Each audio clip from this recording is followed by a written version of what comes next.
Casi muere mi esposa, y la experiencia la hizo querer vivir al máximo. Con otros, mi respuesta fue el divorcio. Supongo que, después de casi 30 años juntos, uno cree que conoce a la persona con la que comparte su vida. Cree que ha visto todo, que ha superado todas las tormentas posibles y que el barco navega ahora por aguas tranquilas y predecibles. Me equivoqué.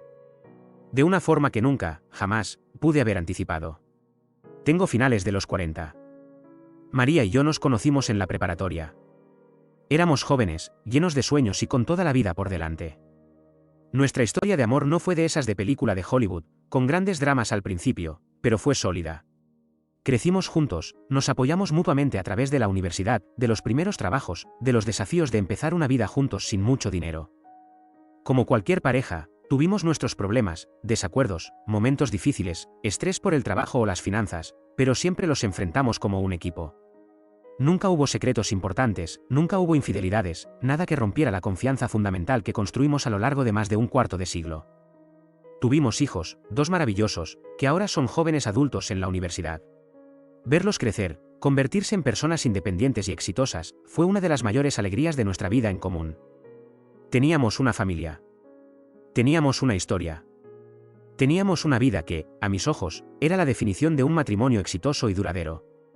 Mirando hacia atrás, me sentía inmensamente orgulloso de lo que María y yo habíamos construido juntos. María estaba de viaje. Había ido a visitar a uno de nuestros hijos a la universidad en otra ciudad, algo que hacía de vez en cuando para asegurarse de que todo iba bien y pasar tiempo con él. Yo me quedé en casa, esperándola, con esa mezcla de tranquilidad por tener la casa para mí solo por unos días y el deseo de que volviera para retomar nuestra rutina compartida. Habíamos hablado por teléfono esa mañana, todo normal. Me dijo la hora aproximada a la que saldría y cuándo esperaba estar de vuelta en casa. Las horas pasaron. La hora estimada de llegada de María iba y venía, y ella no aparecía. Al principio, no me preocupé demasiado. Un poco de tráfico, un retraso menor, cosas que pasan en la carretera. Pero a medida que pasaban las horas y la noche se hacía más profunda, una punzada de inquietud empezó a crecer en mi estómago. Ya debería haber llegado hace mucho. Estaba inusualmente tarde. Algo no se sentía bien. Decidí llamarla. Saqué mi teléfono, marqué su número. Sonó una vez, 2, 3, y luego, el buzón de voz. Extraño. Normalmente siempre tenía el teléfono a mano. Lo intenté de nuevo. Buzón de voz. Una sensación de ansiedad real comenzó a apoderarse de mí. ¿Le habría pasado algo en la carretera? ¿Un problema con el coche? Mi mente empezó a imaginar escenarios, intentando encontrar una explicación lógica a su retraso y a que no contestara el teléfono. Justo cuando estaba a punto de llamar a nuestro hijo para ver si sabía algo, mi teléfono sonó. Era un número desconocido. Contesté, con una aprehensión creciente. La voz al otro lado era tranquila, profesional, pero seria. Se identificó como personal del hospital más cercano a la ruta por la que María debía haber regresado. Somos del Hospital General, nombre del hospital, dijo la voz.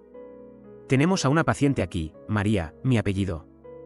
Tuvo un accidente de tráfico muy importante. Las palabras me golpearon como un puñetazo en el estómago. Mi mente se quedó en blanco por un segundo. ¿Accidente? Hospital. La angustia me inundó de inmediato. Le pregunté cómo estaba, qué tan grave era. La voz me dijo que su estado era crítico y que necesitaba ir al hospital lo antes posible. No necesité que me dijeran nada más. Colgué el teléfono, el pánico apoderándose de mí, y salí corriendo de casa, subiéndome al coche y conduciendo a toda prisa hacia el hospital, con el corazón martilleando en mi pecho. La preocupación por su vida eclipsaba cualquier otra cosa en ese momento. La imagen de nuestro matrimonio sólido, de nuestra vida tranquila, se desvaneció, reemplazada por el miedo más primal, perder a la persona con la que había compartido mi vida entera. Llegar al hospital fue un caos de ansiedad. La sala de urgencias, el olor a desinfectante, las caras serias del personal. Pregunté por María, mi apellido, y me guiaron a una sala de espera. Un médico se acercó a hablar conmigo. Me explicó la gravedad del accidente. María estaba en estado crítico, requiriendo cirugía de inmediato. Había sufrido múltiples fracturas y lesiones internas. Los doctores intentaron tranquilizarme lo mejor posible, asegurándome que estaban haciendo todo lo que podían para salvarla, que era una mujer fuerte. Las horas que siguieron fueron una tortura. Sentado en la sala de espera, incapaz de hacer nada más que esperar noticias, con la mente repasando cada momento de nuestra vida juntos, con el miedo apretándome el pecho. Finalmente, después de lo que parecieron una eternidad, el médico regresó. Su expresión era menos grave. La cirugía había sido exitosa. María estaba fuera de peligro inmediato, aunque su recuperación sería larga y requeriría más atención. El alivio que sentí fue inmenso, tan poderoso que me hizo temblar. Estaba viva. La habíamos librado. Pasaron unos días. Días de visitas a la unidad de cuidados intensivos, viéndola conectada a máquinas, frágil, pero viva. Hablaba con los médicos y enfermeras, aprendiendo sobre su recuperación. Y entonces, llegó el día en que despertó completamente, consciente, capaz de hablar. Me permitieron entrar a su habitación. Verla allí, despierta, mirándome, después de temer lo peor, fue uno de los momentos más emotivos de mi vida. Me senté a su lado, tomé su mano. Hablamos. Me contó cómo fue el accidente. Conducía de noche, un animal, un ciervo, supuso, se cruzó de repente en la carretera. Para evitarlo, dio un volantazo brusco, perdió el control y el coche se salió de la carretera, estrellándose contra unos árboles. Dijo que en el instante en que perdió el control, pensó que no iba a lograrlo, que su vida terminaba allí. Me dijo, con una seriedad en la mirada que no le había visto antes, que esa experiencia, esa cercanía a la muerte, le había cambiado la vida. Yo solo sentí una inmensa gratitud de que estuviera viva. Le dije lo mucho que la quería, lo asustado que estuve, lo feliz que estaba de que estuviera bien. Sin embargo, mientras hablaba con ella, noté algo. Algo en su mirada, en su tono, en su forma de responder. Había una extraña distancia, una desconexión. No parecía la misma María de siempre. Atribuí esa extrañeza al shock postraumático, a la sedación, al dolor.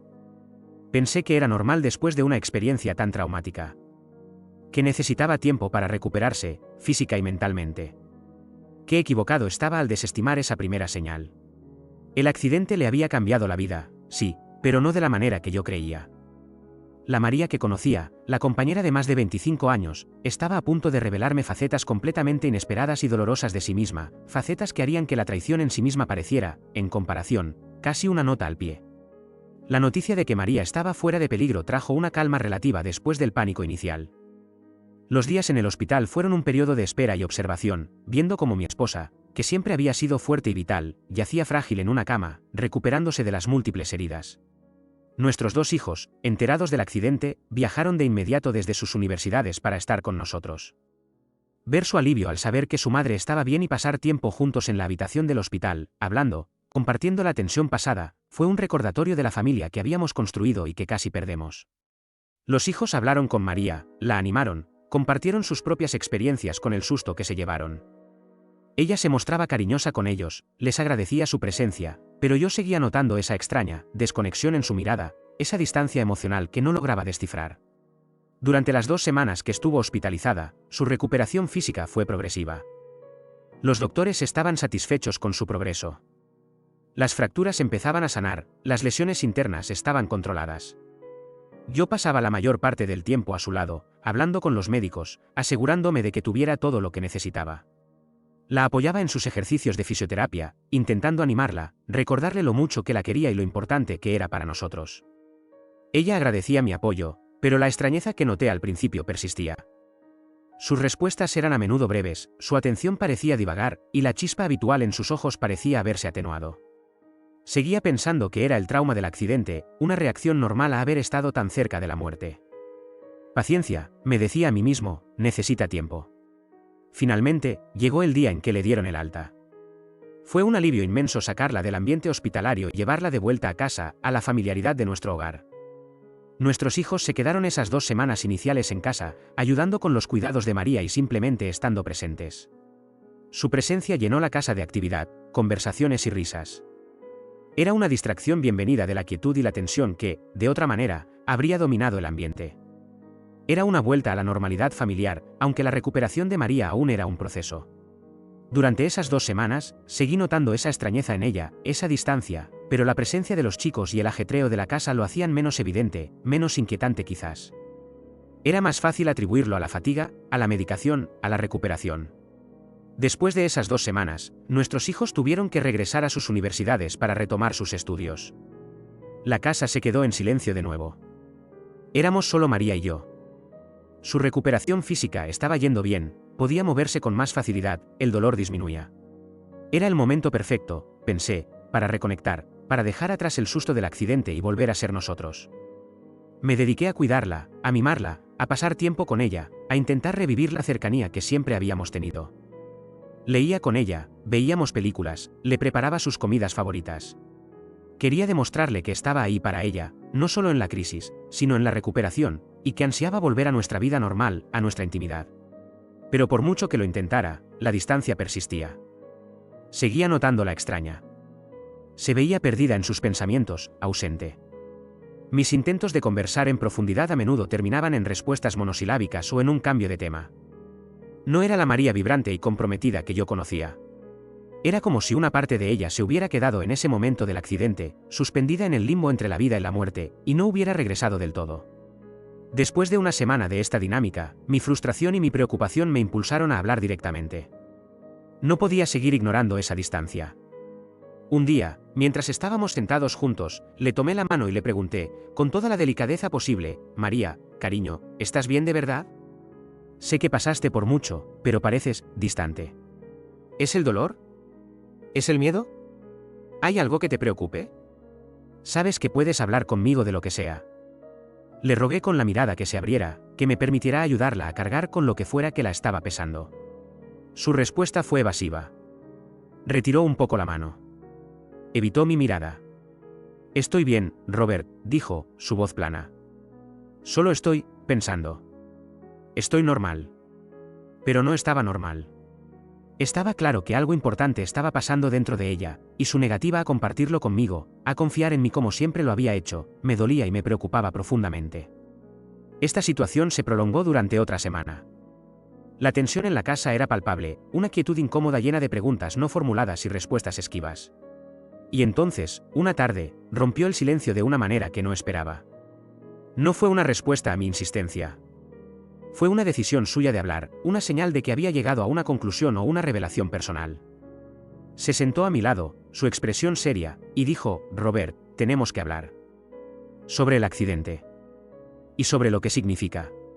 Mi corazón dio un vuelco. Pensé, por fin, va a hablar de cómo se siente, del trauma, de sus miedos. Estaba preparado para escuchar, para apoyarla. Pero lo que salió de su boca no tenía nada que ver con el trauma en el sentido que yo entendía. Me dijo que la experiencia de casi morir la había hecho reflexionar sobre su vida, sobre las cosas que había hecho y, sobre todo, las que no había hecho. Dijo, con esa misma seriedad inquietante, que se había dado cuenta de que sentía que no había vivido lo suficiente. Que había seguido un camino predecible, escuela, universidad, trabajo, matrimonio, hijos, y que sentía que se había perdido de muchas cosas. Y que ahora, después de estar tan cerca del final, sentía una necesidad imperiosa de experimentar cosas nuevas, de vivir la vida al máximo, de no quedarse con la sensación de haber sido insuficiente en cuanto a experiencias. Expresó un deseo claro de buscar nuevas experiencias. En ese momento, mi mente procesó sus palabras a través del filtro de lo que yo creía que significaba vivir nuevas experiencias después de una crisis. Pensé en viajes de aventura, en aprender a pilotar un avión, en hacer paracaidismo, en pintar, en cualquier hobby que siempre quiso hacer y nunca tuvo tiempo. Sonaba como una reacción postraumática, sí, una necesidad de sentir la adrenalina de estar vivo. Y, a pesar de mi confusión inicial, mi reacción fue de apoyo. María, le dije, eso es entendible. Estuviste muy cerca. Si quieres viajar, viajaremos. Si quieres hacer algo nuevo, te apoyaré. Lo que necesites para sentirte viva, lo haremos juntos. Creí que estábamos hablando de una renovación de vida dentro de nuestro matrimonio. No sabía que, para ella, esas nuevas experiencias tenían un significado muy diferente, uno que dinamitaría los cimientos de nuestro matrimonio y de mi comprensión de la lealtad y el respeto. Lo que vino después de mi oferta de apoyo, fue una revelación que me dejaría atónito y herido de una forma que el propio accidente no logró. Siguiendo mi promesa de apoyar a María en su búsqueda de nuevas experiencias después del accidente, intenté ser proactivo. Busqué información sobre viajes de aventura que podíamos hacer juntos, actividades al aire libre que quizás le dieran esa sensación de vitalidad que buscaba. Sugerí retomar viejos hobbies que habíamos dejado de lado o probar algo completamente nuevo como clases de baile o talleres de arte. Quería que encontrara esa chispa, esa sensación de vivir al máximo, dentro de los límites de nuestra vida compartida, dentro de nuestro matrimonio. Mi intención era que esta fase de su recuperación y reflexión nos uniera más, una renovación de nuestra vida juntos. María, por su parte, a medida que su recuperación física le permitía tener más movilidad y energía, empezó a explorar opciones por su cuenta. Se unió a un club de lectura que se reunía en una cafetería local, tomó clases de yoga, y se apuntó a un grupo de senderismo de fin de semana. Yo la animaba en todo. Estaba contento de verla más activa, interactuando con gente nueva, redescubriendo intereses. Verla así, explorar, conocer personas fuera de nuestro círculo habitual, me mostraba facetas de ella que quizás se habían quedado un poco dormidas en la rutina de nuestro largo matrimonio. Era interesante verla desenvolverse en estos nuevos entornos. Pero la extrañeza persistía. A pesar de estar más activa socialmente, la distancia emocional entre nosotros no disminuía. Seguía sintiéndola ausente, como si sus pensamientos estuvieran en otra parte. Y, aunque intentaba ser comprensivo y darle espacio para su recuperación y su búsqueda personal, una nueva inquietud comenzó a crecer en mí. Noté que pasaba mucho tiempo con su teléfono. Demasiado. No solo en redes sociales o leyendo. Pasaba periodos prolongados enviando mensajes de texto, a menudo con una sonrisa sutil o una expresión concentrada en el rostro, y tenía llamadas que, si yo estaba cerca, terminaban rápidamente o se trasladaban a otra habitación. Y era siempre con la misma persona. Un número que yo no reconocía, al que llamaba o del que recibía llamadas con una frecuencia que no parecía propia de una nueva amistad de un club de senderismo. Mi inquietud se transformó gradualmente en una sospecha real. ¿Quién era esa persona? ¿Por qué tantas llamadas y mensajes, a menudo a horas tardías? ¿Eran estas las nuevas experiencias a las que se refería, pero en un sentido que yo no había considerado? Intenté ignorarlo, atribuirlo a una nueva y muy absorbente amistad. Pero la frecuencia, la discreción con la que manejaba esas comunicaciones, todo me decía que algo más estaba pasando. Después de unos días lidiando con esta creciente sospecha, decidí que no podía seguir ignorándolo. Tenía que preguntarle.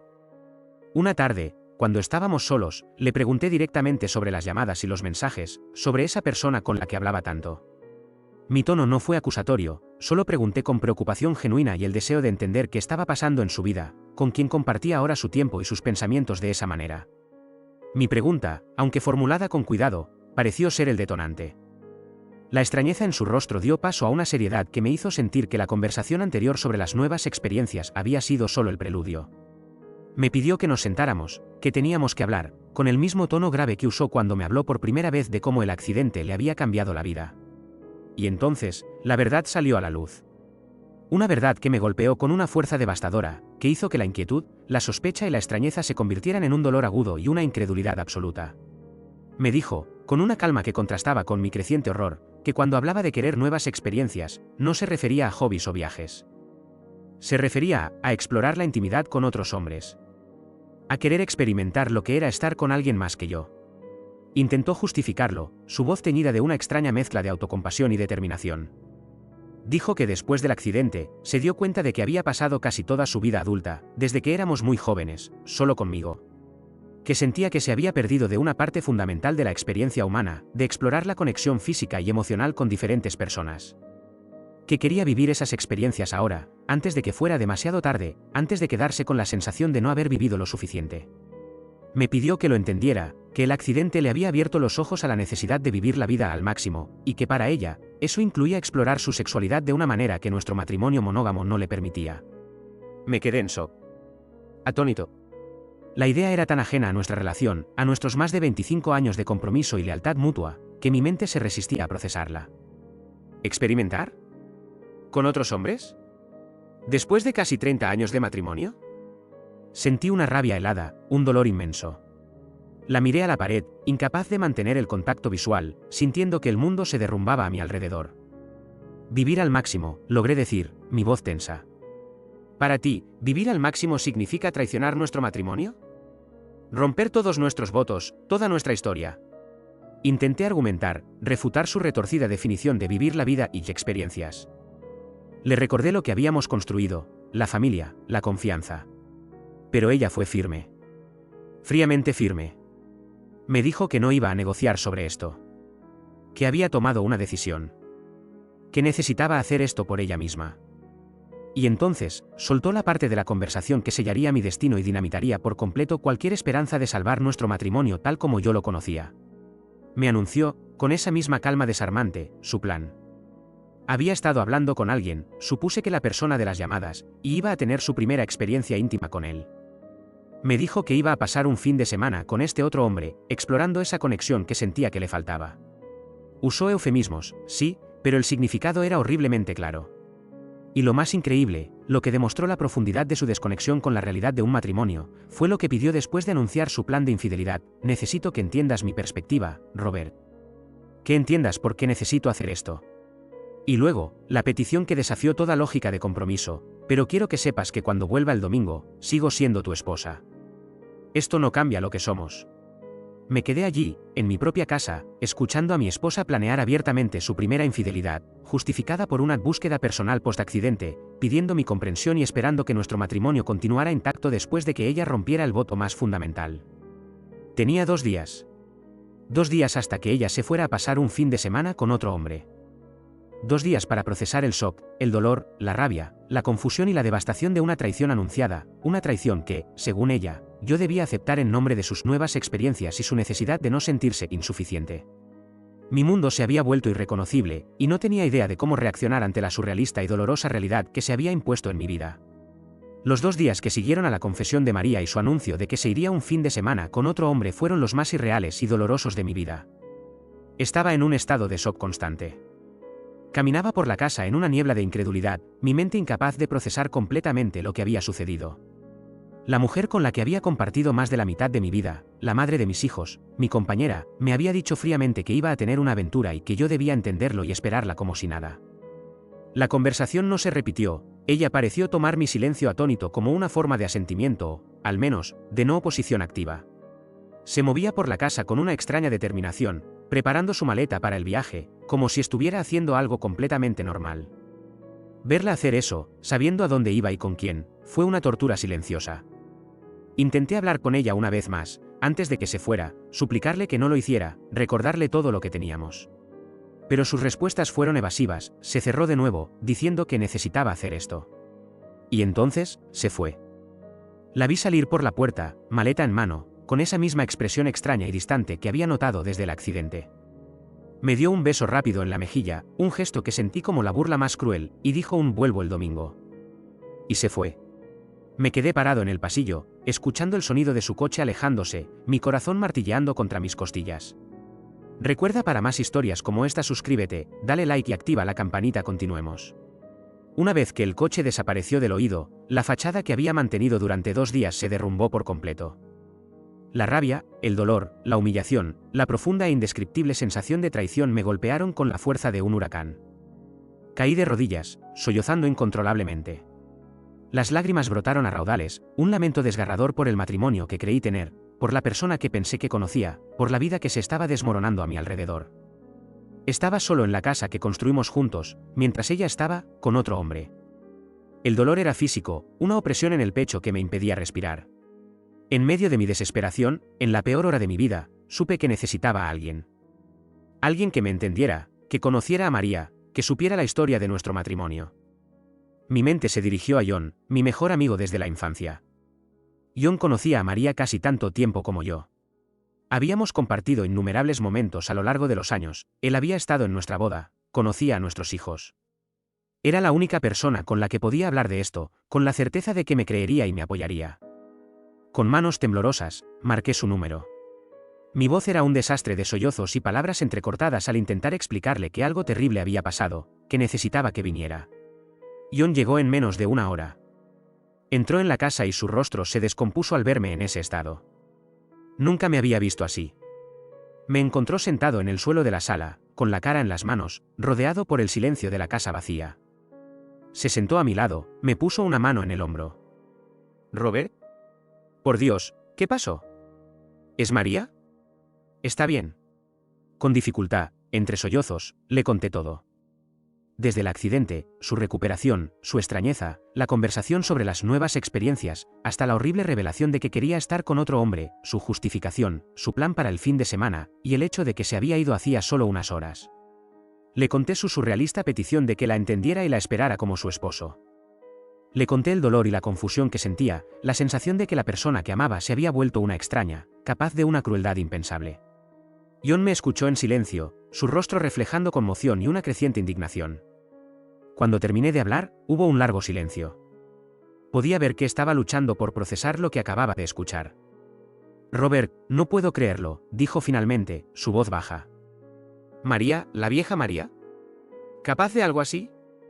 No, no lo entiendo. Parecía tan aturdido como yo por la revelación. Me preguntó qué pensaba hacer, cómo iba a reaccionar cuando volviera. Y yo solo pude responder que no lo sabía, que me sentía destrozado, sin saber qué dirección tomar.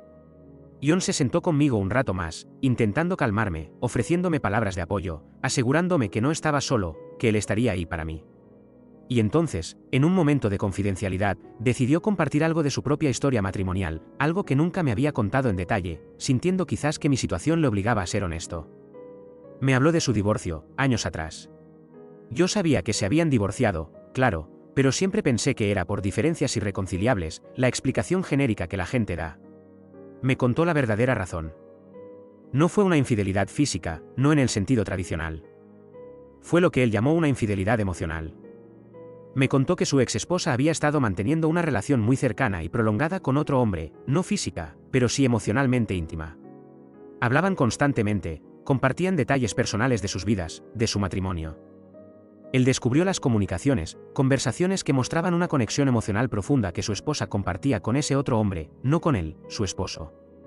Él la confrontó, le pidió que pusiera fin a esa relación inapropiada, que lo eligiera a él, que respetara su lugar como su esposo y la confianza en su matrimonio. Pero ella se negó. Insistió en mantener esa conexión emocional con el otro hombre. Y entonces, vino la parte de su historia que me golpeó más fuerte en mi propio estado de devastación. John me dijo que, en ese momento, se dio cuenta de que la confianza fundamental se había roto. Que ella había elegido priorizar una conexión externa, aunque no fuera física, sobre su compromiso con él. Y que sabía, con una certeza dolorosa, que si esa conexión emocional continuaba y se profundizaba, la infidelidad física inevitablemente seguiría. Me dijo que tomó la decisión más difícil de su vida, decidió divorciarse de ella antes de que ocurriera la infidelidad física. ¿Por qué?, le pregunté, sin entender. Porque, me dijo John, su voz tensa por el recuerdo, si hubiera esperado a que se acostara con él, si hubiera tenido que ver eso, creo que la habría odiado. Y yo no quería odiar a la madre de mis hijos, a la mujer con la que compartí tantos años. La infidelidad emocional, la falta de respeto fundamental por mí y por nuestros acuerdos, ya era suficiente para saber que nuestro matrimonio estaba roto. Actué para protegerme, para proteger mi propio respeto, antes de que el daño fuera tan profundo que no pudiera sanar sin odiarla. John me miró directamente a los ojos, y vi la profundidad de su propia herida reflejada en ellos. Tu situación es diferente, Robert, dijo. Ella no solo tuvo una conexión emocional, planea tener una física, y te lo dijo a la cara, esperando tu permiso. Hizo una pausa. Pero el principio es el mismo. Es una falta fundamental de respeto por ti, por vuestro matrimonio, por los acuerdos que tenéis. Ella rompió la confianza en el momento en que decidió que quería experimentar con otro hombre, y aún más al anunciártelo y hacerlo. Me puso una mano en el hombro de nuevo. Sin importar el accidente, sin importar su justificación de vivir al máximo, tú mereces respeto, Robert. Mereces ser amado por alguien que respete vuestros votos y vuestros acuerdos. No tienes que aceptar esto. No tienes que esperar a que vuelva como si nada. La infidelidad, anunciada o consumada, física o emocional, es una traición a la confianza. Y la confianza, una vez rota así, es muy difícil, a veces imposible, de reconstruir. Sus palabras, nacidas de su propia dolorosa experiencia, resonaron profundamente en mí. Me proporcionaron una claridad sombría en medio de mi caos. No era solo un capricho post-accidente de María. Era una elección consciente, una ruptura de nuestro contrato matrimonial. Y la idea de la confianza rota que John describía se sentía como la herida central en mi propia alma. Me quedé hablando con John durante horas, procesando el shock, el dolor, la traición, con la guía de alguien que había caminado por un camino similar. Cuando se fue, horas después, todavía estaba destrozado, pero la niebla de la confusión se había disipado un poco. Tenía la claridad dolorosa de que mi matrimonio, tal como yo lo entendía, ya no existía. Y tenía la fuerza, inspirada por John, de que no tenía que aceptar los términos de María. Tenía que elegir mi propio camino, el camino del respeto por mí mismo. Y ese camino, supe en ese fin de semana solitario, no incluía esperar a que ella regresara como si nada hubiera pasado. El fin de semana que María pasó fuera, buscando sus nuevas experiencias, fue un torbellino de emociones para mí. Las palabras de John, su propia historia de infidelidad emocional y su firme decisión de divorciarse para preservar su respeto y evitar un dolor mayor, resonaron constantemente en mi mente. Me ayudaron a ver la situación con una claridad brutal. María no estaba solo explorando un hobby nuevo o viajando sola. Estaba rompiendo nuestros votos matrimoniales, nuestra confianza fundamental, y lo hacía conscientemente, pidiendo mi aprobación y esperando que la esperara. El vivir al máximo que ella buscaba era a costa de la base misma de nuestro matrimonio. Reflexioné sin descanso. Recordé todos nuestros años juntos, los buenos momentos, los desafíos que superamos como equipo. Comparé eso con la frialdad con la que me había anunciado su plan y su expectativa de que yo lo aceptara y que nuestro matrimonio continuara como si nada. Me di cuenta de que, si aceptaba sus términos, si permitía que tuviera esas experiencias fuera de nuestro matrimonio y luego volviera esperando que todo fuera normal, destruiría mi propio respeto. Estaría condonando la traición, viviendo una mentira, esperando lo inevitable, que sus experiencias se volvieran recurrentes o que ella decidiera irse definitivamente después de experimentar lo suficiente.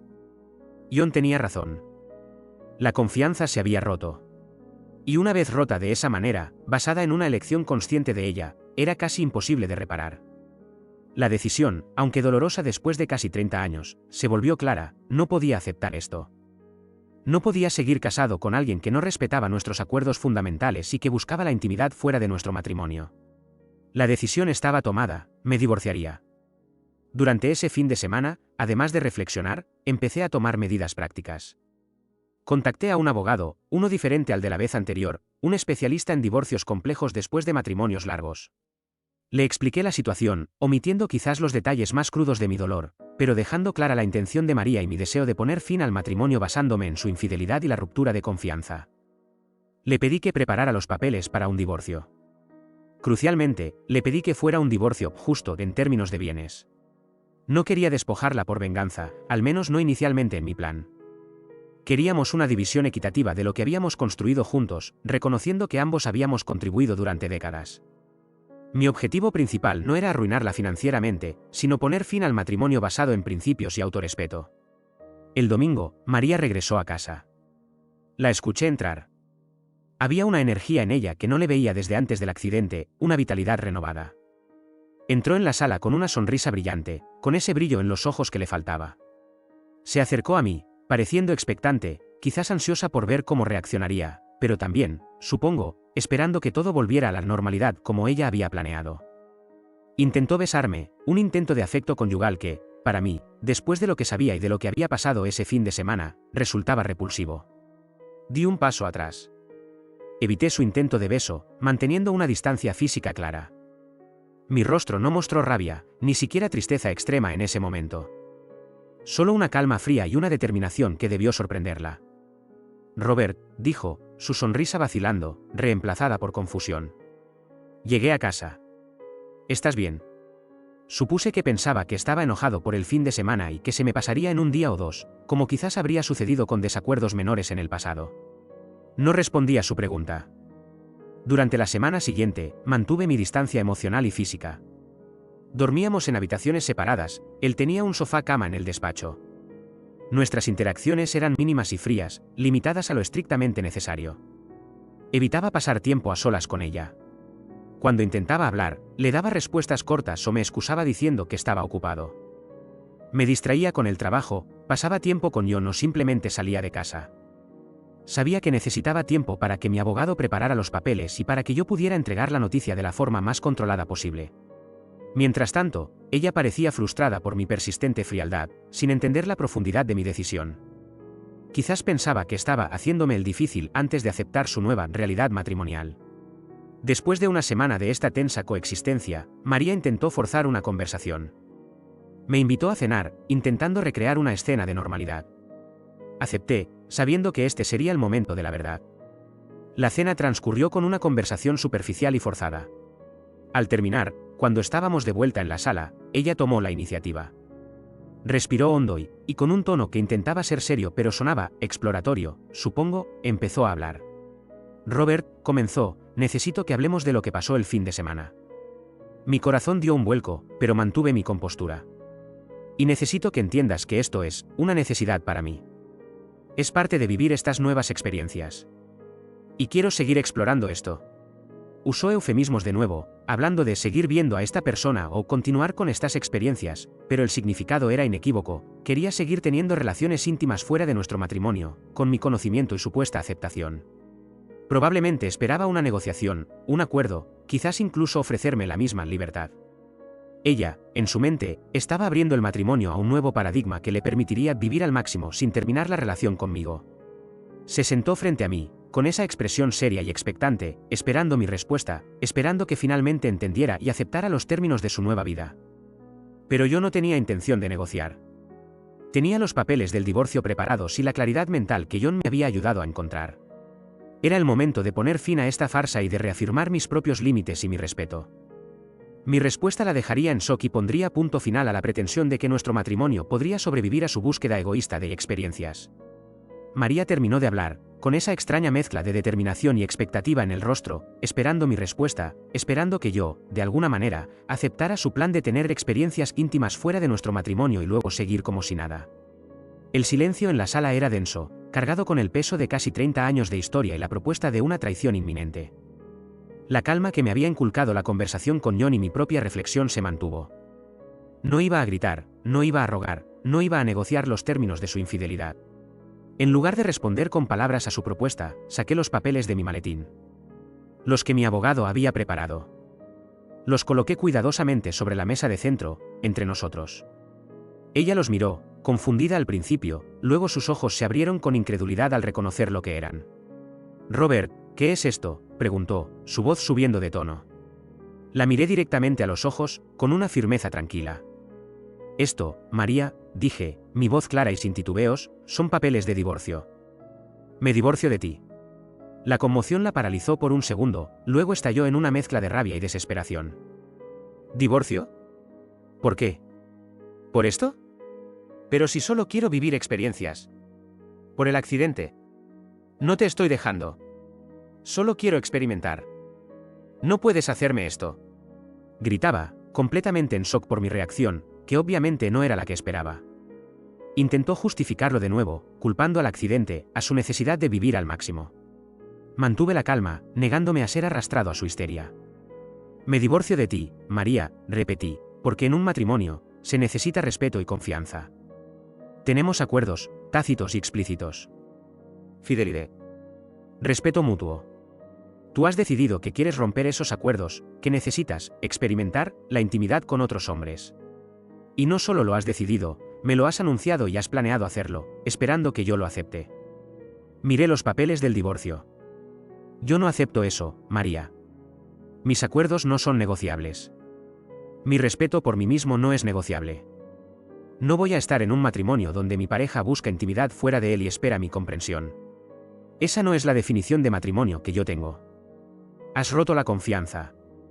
Y una vez rota de esta manera, por una elección consciente, no se puede arreglar».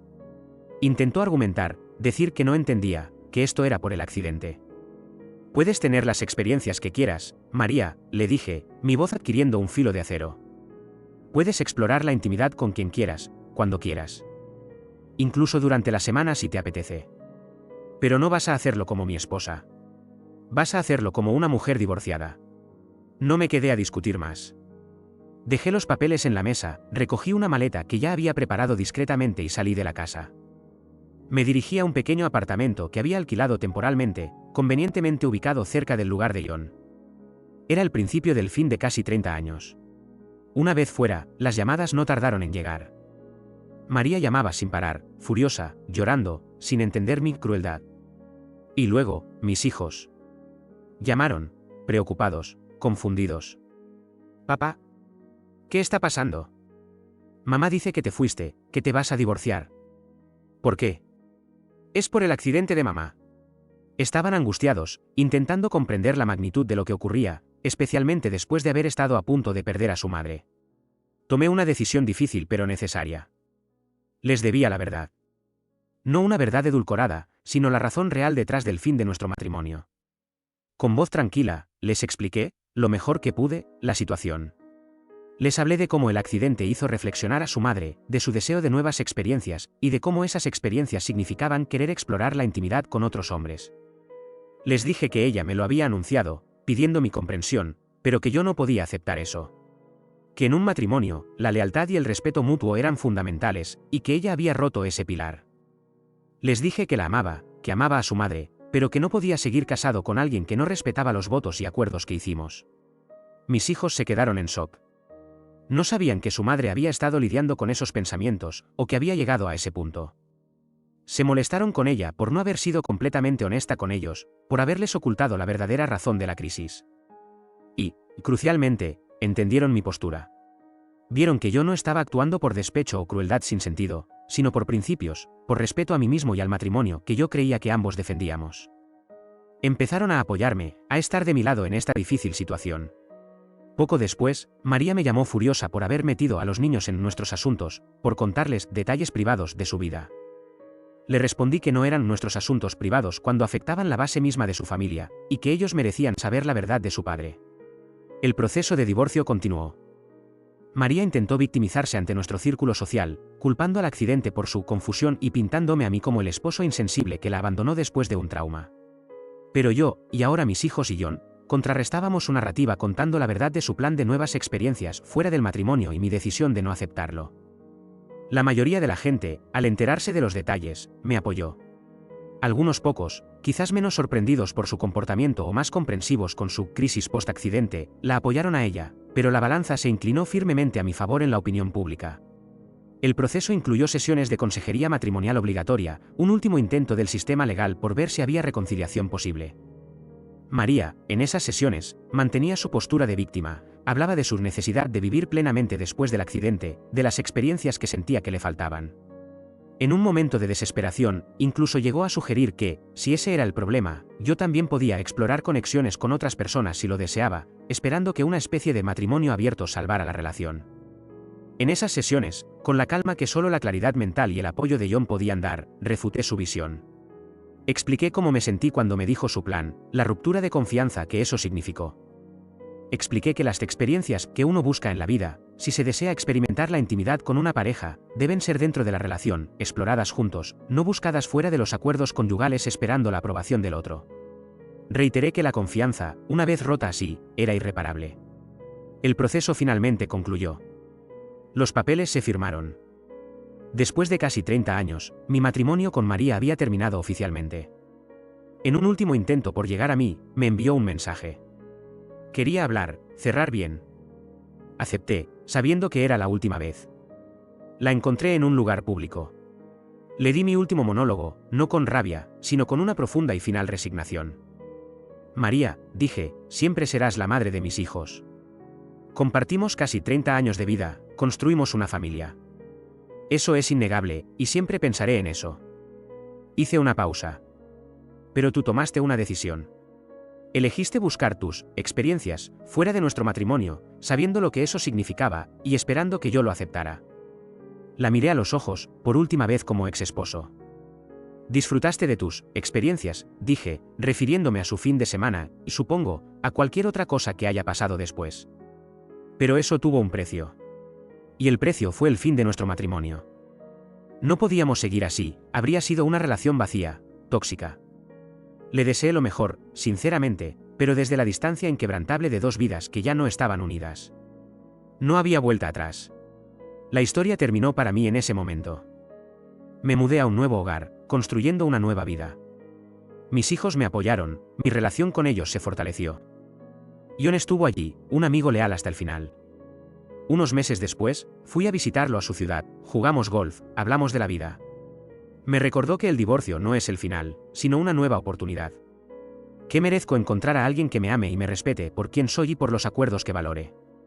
Reflexionando sobre todo, el accidente, el cambio de María, su búsqueda egoísta de experiencias, mi dolor, la sabiduría de John, mi decisión de respetarme a mí mismo, el difícil proceso de divorcio, la reacción de mis hijos, fue un camino brutal.